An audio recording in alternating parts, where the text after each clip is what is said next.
نحمده ونصلي ونسلم على رسوله الكريم اما بعد فاعوذ باللہ من الشیطان الرجیم بسم اللہ الرحمن الرحیم۔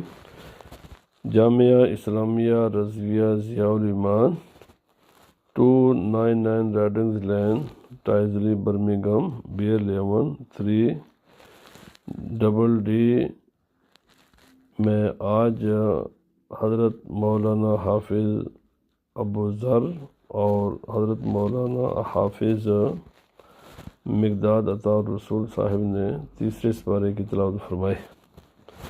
تیسرے سپارے کے جو مضامین ہیں ان کا خلاصہ عرض خدمت ہے۔ تیسرا سپارہ قرآن مجید کی سورۃ البقرہ کی آیت نمبر 253 سے لے کر آخر تک، یہاں پر سورۃ بقرہ مکمل ہو جاتی ہے تیسرے سپارے میں، اور وہاں سے پھر سورہ آل عمران کی آیت نمبر شروع ہوتی ہے 1 سے لے کر یہ 92 تک جاتی ہے، اور اس کے بعد یہ سپارہ مکمل ہو جاتا ہے۔ ان تمام آیات کا سورہ بقرہ اور سورہ آل عمران کی جو آیات تلاوت کی گئی ہیں وہ درج ذیل ہے۔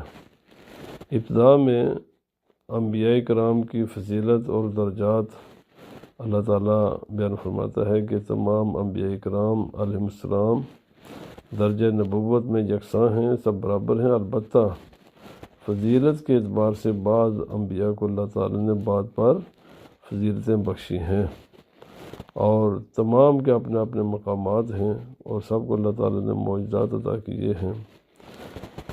اسی سپارے میں آیت الکرسی بھی ہے جو سورہ بقرہ کی آیت نمبر 255 ہے۔ یہ قرآن پاک کی افضل ترین آیات میں سے ایک آیت ہے۔ اس میں اللہ تعالیٰ کی وحدانیت، قدرت، علم کامل، قیومیت کا جامع بیان ہے۔ اس میں توحید کا اعلیٰ ترین تصور پیش کیا گیا ہے۔ یہ آیت مقدسہ قرآن مجید کی افضل ترین آیت میں سے ایک ہے، جس کی تلاوت نماز کے بعد اور کثرت سے کرنے والا سیدھا جنت جائے گا۔ دین میں جبر نہیں، لا اکراہ فی الدین بھی آیت آ رہی ہے آج، اور اس میں تلاوت کی گئی ہے، جس میں واضح کیا گیا ہے کہ ہدایت زبردستی نہیں دی جاتی۔ حق واضح ہو چکا ہے، اب ہر انسان کی اپنی ذمہ داری ہے کہ وہ حق کی تلاش کرے اور اس پر چلے۔ یہ بات بالکل غلط پروپیگنڈا ہے کہ اسلام میں جبر، اور ان جھوٹے لوگوں کو جواب دینے کے لیے یہ کافی ہے جو لوگ کہتے ہیں کہ اسلام میں جبر ہے۔ اسلام میں جبر نہیں ہے، مگر یہ حقیقت بھی اپنی جگہ مسلمہ ہے کہ اپنی آزادانہ مرضی سے اسلام میں داخل ہونے والوں کو اسلامی نظم و ضبط کا پابند ہونا پڑے گا۔ شوتر بے مہار آزادی کا کوئی بھی ذی شعور انسان قائل نہیں ہو سکتا۔ حضرت سیدنا ابراہیم علیہ السلام کے واقعات، اللہ تعالیٰ کی قدرت کے دلائل، زندگی موت کا اختیار اور مردوں کو زندہ کرنے کے واقعات سے ایمان کو مضبوط کیا گیا، وہ بھی یہ سب اسی سبب میں بیان کیے گئے ہیں۔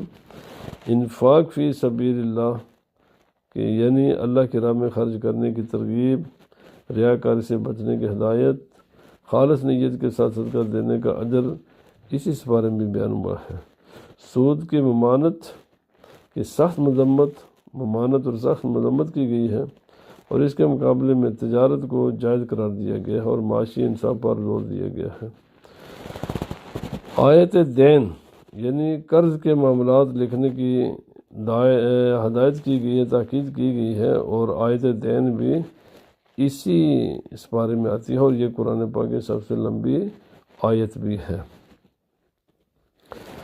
معاشرتی شفافیت اور عدل کی تعلیم دی گئی ہے۔ اس میں رہن وغیرہ سے متعلقہ مسائل اور گواہی چھپانے کی حرمت کا بیان ہے اس بارے میں، اور سورت کے اختتام پر اللہ پاک نے ہمیں دعائیں سکھائی ہیں، جس میں ایمان کی تجدید، اور یہ کہ اللہ کسی بھی جان پر اس کی طاقت سے زیادہ بوجھ نہیں ڈالتا۔ مزید یہ کہ ہر نیکی کا نفع نیکی کرنے والے اور برائی کی سزا برائی کرنے والے کو ہی ملے گی۔ اب یہ وقت ہے ہر انسان غور و فکر کر لے اور اپنے آپ کو سنبھالے۔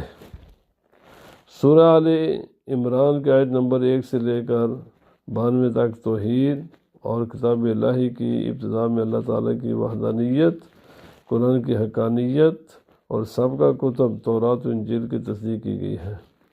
قرآن مجید کی آیات دو طرح کی ہیں، کچھ محکم اور آسانی سے سمجھ میں آ جانے والی، مگر کچھ آیات متشابہات ہیں۔ محکمات کی پیروی کی جائے، متشابہات میں پڑھنے سے روکا گیا ہے۔ صرف اہل علم ہی کسی حد تک کچھ آگے جا سکتے ہیں۔ بہرحال حقیقی علم خدا تعالیٰ اور اس کی عطا سے رسول اللہ صلی اللہ علیہ وسلم کو ہی ہے۔ اہل کتاب سے مکالمہ، یہود و نصارہ کو توحید کی دعوت اور باہمی مشترکہ کلمہ پر جمع ہونے کی ترغیب دی گئی ہے، جس سے یہ اصول قائم ہوتا ہے کہ ہزاروں اختلافات کے باوجود کسی نہ کسی مشترکہ موقف پر اتحاد کرنے کی گنجائش ہمیشہ رہتی ہے۔ حضرت مریم رضی اللہ تعالی عنہا اور حضرت سیدنا عیسیٰ علیہ السلام کا ذکر، ان کی ولادت اور معجزات کا بیان، اور یہ وضاحت کی گئی ہے کہ عیسیٰ علیہ السلام اللہ کے بندے اور رسول ہیں۔ عیسائیوں کے عقیدہ تثلیث کی نفی کی یہاں سے ابتدا ہوتی ہے، اور پھر آگے جا کر جو کل آیت پڑھیں گے مکمل اس بارے میں عقیدہ توحید تثلیث کی نفی کی گئی ہے کہ یہ عقیدہ باطل عقیدہ ہے۔ غزوہ بدر کی طرف اشارہ، مسلمانوں کو نصرت الہی کی یاد دہانی اور صبر اور تقوی کی تلقین کی گئی ہے۔ صبر، تقوی، اطاعت کامیابی کا اصول، ثابت قدمی، اللہ پر بھروسہ اور رسول صلی اللہ علیہ وسلم کی اطاعت بیان ہوئے ہیں۔ اس بارے میں رسول اللہ صلی اللہ علیہ وسلم کے بارے میں انبیاء کرام سے پختہ عہد لینے کا ذکر ہے، اور یہ اعلان عام کر دیا گیا ہے کہ اللہ تعالیٰ کے ہاں دین حق صرف اور صرف اسلام ہی ہے۔ کوئی بھی شخص اس کے علاوہ کسی بھی نظام زندگی کو اپنائے گا تو اسے قبول نہیں کیا جائے گا۔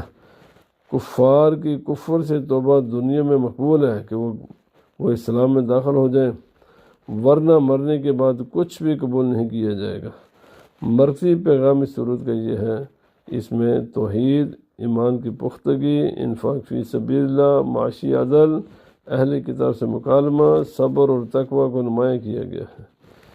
اس حصے میں عقیدہ، عبادت، معاشرت، تینوں پہلوؤں کی جامع رہنمائی ملتی ہے۔